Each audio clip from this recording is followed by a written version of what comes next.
मंगलमय परात्पर अखिलेश्वर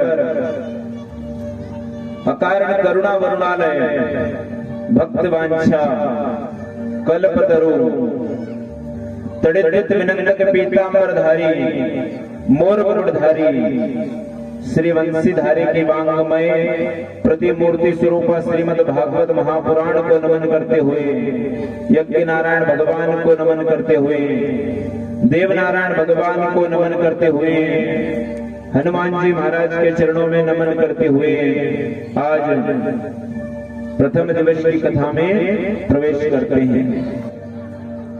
तो श्रीमद् भागवत के महत्व में आज प्रवेश करते हैं। महत्व में क्योंकि 7 दिन हम यहाँ बैठेंगे 3 घंटे और बैठ करके कथा श्रवण करेंगे, तो हमें पता तो चलना चाहिए कि भागवत जी का इतना हम खर्चा कर रहे हैं, 7 दिन तक यहाँ बैठेंगे, 3 घंटे टाइम भी देंगे, तो इससे हमें लाभ क्या मिलेगा? तो उसका महत्व जानना बहुत जरूरी है। तो आज भागवत जी का महत्व समझेंगे कि 7 दिन बैठने से और सुनने से क्या हमें प्राप्त होता है और क्या प्राप्त नहीं होता है। सच्चिदानंद रूपाय विश्वोत्पत्त्यादि हेतवे तापत्रय विनाशाय श्री कृष्णाय वयं नमः।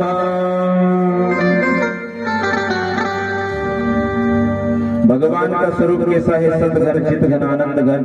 ऐसे परम परमात्मा को हम बारंबार सिर झुका करके नमन करते हैं। महाराज परम भागवत से सुखदेव महामुनि को प्रणाम करते हुए नैमिषारण्य के पावन वसुंधरा में व्यास गद्दी पर विराजमान 88,000 कथा श्रवण कर रहे हैं। प्रणाम करते हुए प्रश्न करते हैं महाराज। अज्ञान विध्वंस कोटि सूर्य समप्रभा सूता क्या ही कथा सारम मम कर्णरसायनम।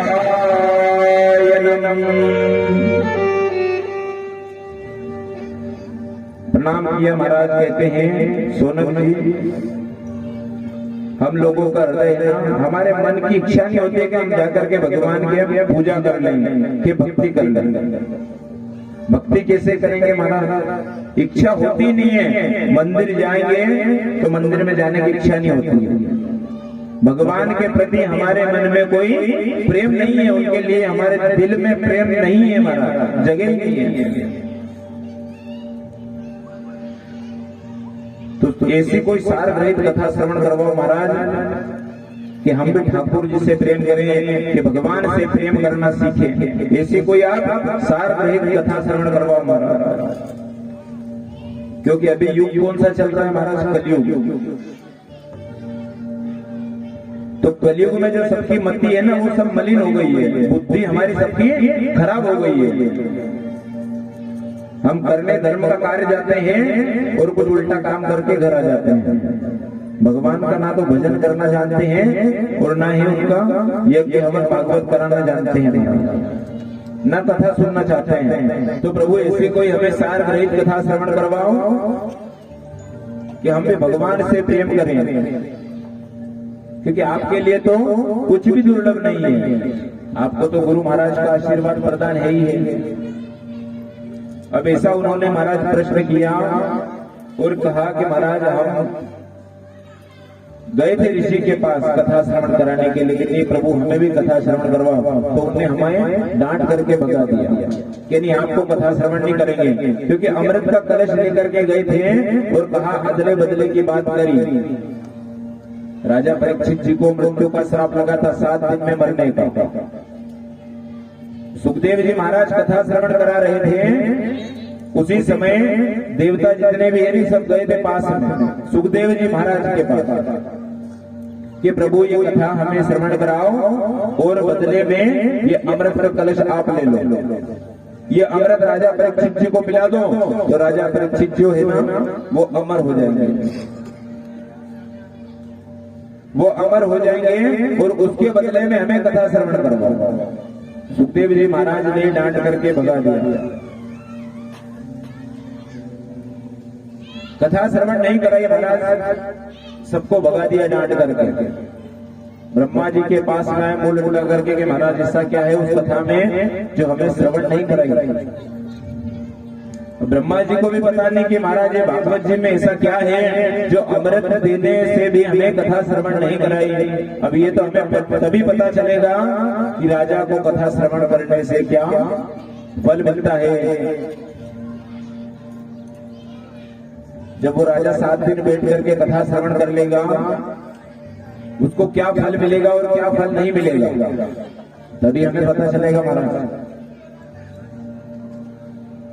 कि कथा श्रवण करने से क्या महत्व है और क्या नहीं है। महाराज सूत जी कहते हैं संसार में सबसे बड़ा डर है तो मृत्यु का, भय का। हर एक व्यक्ति को अपनी मृत्यु से डर लगता है महाराज। ये कोई नहीं चाहता कि मैं मर जाऊं। गुस्से में यदि हमने बोल दिया कि नहीं मैं सब कुछ छोड़ के कुएं में कूद जाऊं, फांसी लगा लूं, गोली खा लूं, तो वो एक क्रोध में हम बोल देते हैं। लेकिन वास्तविक में कोई मरना नहीं चाहता है। लेकिन ये बात सत्य भी है महाराज कि मरना हर एक प्राणी को, हर एक प्राणी को मरना है। हमको भी मरना है और आपको भी मरना है। जाना तो वही है सबको। जब तक जीवित है तब तक तो भगवान के भजन करो, क्योंकि जिस दिन हमारा और आपका जन्म हुआ था ना, उसी दिन हमारी और आपकी मृत्यु का भी जन्म हो गया था। तो जब तक हम जीवित हैं तब तक भगवान के भजन करो। ऐसा जरूरी नहीं कि भगवान के ही भजन करते रहो, अपने घर के काम धंधे छोड़ दो, ऐसा भी जरूरी नहीं है। कार्य भी जरूरी है, अपने घर का कार्य भी जरूरी है, लेकिन उसके साथ साथ में भगवान के भजन भी करना आवश्यक है हमारा जीवन में। और इसी भय को दूर करने के लिए श्री सुखदेव जी महाराज ने यह भागवत रूपी दीप जलाया है। बोले भागवत महापुराण की जय। सुखदेव जी महाराज ने ये भागवत रूपी दीप जलाया है महाराज। जिस समय राजा परीक्षित जी महाराज को 7 दिन में मरने का श्राप लगा, देवता आए थे अमृत का कलश लेकर के, देवताओं को भगा दिया महाराज। कथा श्रवण नहीं कराई, ब्रह्मा जी के पास में गए, ब्रह्मा जी ने भी बोल दिया कि भैया हमें क्या पता